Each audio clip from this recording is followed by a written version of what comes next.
Avant que le réseau routier en béton lisse ne s'étende d'un océan à l'autre, traverser le continent nord-américain par voie terrestre était une véritable épreuve d'endurance. Dans cet environnement hostile, Greyhound dominait le marché, utilisant une flotte d'autobus General Motors pour contrôler entièrement le transport de passagers. Mais un réseau d'opérateurs indépendants, Trailways, refusa de se laisser distancer. Consciente de son impuissance face à la concurrence nationale, l'entreprise franchit les frontières américaines et chargea des ingénieurs européens de concevoir un véhicule capable de rivaliser avec Greyhound. Le résultat fut le Trolleys Eagle, un chef-d'œuvre élégant revêtu d'aluminium, doté d'un système de suspension ultra sophistiqué, conçu pour absorber les chocs des routes américaines à 2 voies, souvent accidentées. Il était, sans conteste, le véhicule de transport le plus luxueux et le plus performant de son époque. Cependant, le règne de l'Eagle était voué à une fin rapide, victime d'une ironie cruelle. Cette machine magnifique, conçue spécifiquement pour dompter les routes les plus difficiles d'Amérique, était au bord de la faillite à cause de la création de la route la plus lisse jamais vue au monde. Le succès d'Eagle était lui aussi voué à s'achever. Pour comprendre les motivations d'Eagle, il faut se pencher sur le désespoir de ses fondateurs. National Trailways n'était pas une entreprise unique, mais un consortium d'opérateurs indépendants qui s'étaient associés pour concurrencer Greyhound.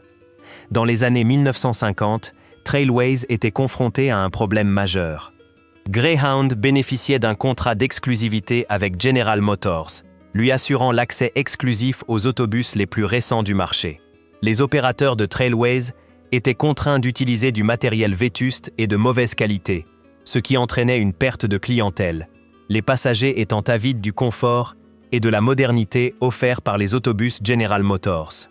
Consciente qu'aucun constructeur américain ne pouvait produire un véhicule capable de rivaliser avec General Motors sans enfreindre de brevets, Trailways prit une décision inédite. Elle se tourna vers l'international, cherchant à tirer parti de l'ingénierie européenne pour résoudre un problème américain. Leurs recherches les menèrent à Caspo Ehrer, un constructeur allemand renommé pour ses autobus Citra. Les ingénieurs d'Ulm furent chargés de concevoir un véhicule spécialement adapté aux conditions difficiles des voyages transcontinentaux américains. Le résultat fut le bus Golden Eagle en 1956. Contrairement aux structures lourdes et rigides des bus américains modernes, l'Eagle utilisait un système de suspension avancé avec barres de torsion articulées. Cette innovation européenne absorbait les chocs violents des routes anciennes et accidentées, offrant un confort de conduite totalement inédit sur le marché américain. Le bus semblait flotter au-dessus des imperfections de la route, acquérant la réputation d'être le bus de banlieue le plus confortable au monde. Son design extérieur était tout aussi révolutionnaire. Recouvert de panneaux d'aluminium rainurés de lignes aérodynamiques et fluides, lui donnant davantage l'allure d'un avion que d'un véhicule de transport commercial. La demande pour le bus Eagle dépassant les capacités de production de Casbouer, la fabrication fut transférée à une nouvelle entreprise en Belgique, Bus & Car. C'est là que le bus Eagle fut développé pour donner naissance à ses modèles les plus célèbres, dont le modèle 01 et plus tard le modèle 05. Ces autobus étaient équipés de puissants moteurs D3 diesel, un choix délibéré pour garantir la disponibilité des pièces détachées dans l'immensité de l'Ouest américain. Quant à l'intérieur, il incarnait le luxe du milieu du XXe siècle. Les passagers profitaient de larges fenêtres panoramiques, de sièges inclinables confortables, de toilettes privatives et de la climatisation, des équipements considérés comme des luxes haut de gamme à l'époque. L'autobus Eagle était bien plus qu'un simple moyen de transport. C'était une destination à part entière, incarnant la magie du voyage sur les routes. Tout au long du trajet, dans les années 1960, l'autobus Trailways Eagle faisait la fierté du secteur des transports. Il devint le moyen de transport privilégié des musiciens en tournée, s'imposant comme une icône de la culture américaine. Longtemps, il a défié la domination de Greyhound, prouvant ainsi la capacité des compagnies de transport indépendantes à rivaliser à l'échelle nationale. Les autobus Eagle prospéraient sur le réseau routier complexe des États-Unis, ces routes à 2 voies reliant les petites villes américaines. Ces routes vétustes exigeaient un autobus capable d'encaisser les virages serrés, les arrêts fréquents et les changements d'état de la chaussée, tout en assurant un confort optimal aux passagers. L'autobus Eagle était parfaitement adapté à cet environnement, son système de suspension ayant absorbé les irrégularités du terrain. Mais une menace existentielle se profilait à l'horizon. La loi fédérale sur les autoroutes, Federal Highway Act, redessinait le paysage du continent, et l'avènement du réseau autoroutier inter-État allait bouleverser la donne. Le réseau autoroutier inter-État représentait un exploit d'ingénierie et d'urbanisme sans précédent, mais il a profondément modifié l'économie du transport routier commercial par autobus.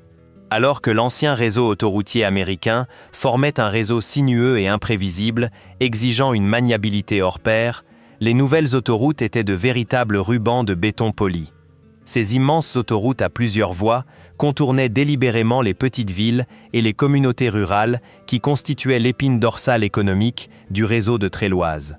Plus important encore, elles ont complètement bouleversé la notion même de voyage confortable. Il n'était plus nécessaire de recourir à un système de suspension complexe et extrêmement coûteux pour garantir un trajet sans à-coups, la chaussée étant parfaitement lisse et rectiligne. Ce changement de paysage a rapidement révélé le principal défaut de l'autobus Eagle, ses coûts d'exploitation élevés. La conception européenne spécifique, qui faisait de l'Eagle un chef-d'œuvre mécanique, en faisait également un véritable casse-tête logistique pour les exploitants de flotte. Le système de suspension sophistiqué nécessitait des connaissances spécialisées, des pièces de rechange conçues sur mesure et un entretien fréquent et onéreux. Consciente de cette évolution, Greyhound a converti sa flotte au système de Motor Coach Industries, optant pour des suspensions pneumatiques beaucoup plus simples et économiques. Sur les routes de campagne accidentées, le système de suspension pneumatique standard s'avérait nettement moins performant que la suspension souple de l'Eagle. Mais à 110 km/h, sur une autoroute moderne, droite et goudronnée, la différence de confort était négligeable pour le conducteur moyen. Les gestionnaires d'autoroutes se retrouvèrent soudain à payer des sommes exorbitantes pour entretenir une caractéristique technique que les nouvelles autoroutes avaient rendue obsolète.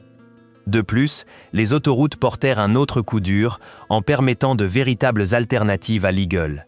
Elles rendirent les longs trajets sûrs, rapides et facilement accessibles à la famille américaine moyenne. Les breaks familiaux, qui ont proliféré sur les autoroutes, commencèrent à réduire considérablement le nombre de passagers des bus. Parallèlement, l'ère des avions à réaction commerciaux arriva en force.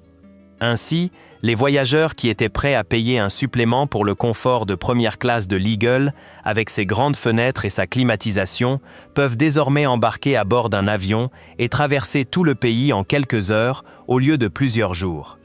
Les autoroutes incitèrent les masses à utiliser des voitures particulières, tandis que le ciel attirait les voyageurs de luxe. Et l'Eagle resta bloqué, peinant à satisfaire une clientèle en déclin rapide. Face à la baisse du nombre de passagers et à l'augmentation insoutenable des coûts d'entretien, la structure décentralisée de l'association Tréloise commença à se désagréger. Faute du nombre important de passagers nécessaires pour rentabiliser le matériel de luxe, les exploitants indépendants ne pouvaient plus se permettre d'acheter ni d'entretenir des autobus de conception européenne. Ils commencèrent progressivement à remplacer les vieux autobus Eagle par des modèles plus économiques et uniformes, précisément ceux-là même qu'ils avaient initialement combattus en s'alliant. Les activités de production d'Eagle, transférées plus tard au Texas dans une tentative désespérée de réduire les coûts d'importation, ne purent rivaliser avec les volumes de production massifs et les prix compétitifs des flottes de ses concurrents. À la fin du XXe siècle, les calculs financiers de l'âge d'or du transport en autobus n'étaient plus viables. Les chaînes de production s'arrêtèrent complètement et les autobus Eagle restants furent peu à peu transformés en véhicules de tourisme, en véhicules pour des tournées de groupes musicaux, ou abandonnés à la casse. La disparition du camion Trailwise Eagle n'était pas due à un échec de l'ingénierie automobile, mais plutôt à l'évolution du paysage américain. Il était le véhicule idéal pour une version du pays qui n'existait plus après la construction des autoroutes. Aujourd'hui, l'Eagle est resté dans les mémoires non seulement comme un poids lourd, mais aussi comme le summum du luxe routier au milieu du XXe siècle. C'était une tentative audacieuse et magnifique de conquérir l'Amérique du Nord grâce aux pneus, obligeant toute une industrie à revoir ses standards à la hausse. Si vous avez apprécié cette analyse approfondie du génie des transports et des machines extraordinaires qui ont façonné le monde moderne, n'hésitez pas à aimer la vidéo et à vous abonner à la chaîne pour découvrir d'autres documentaires historiques.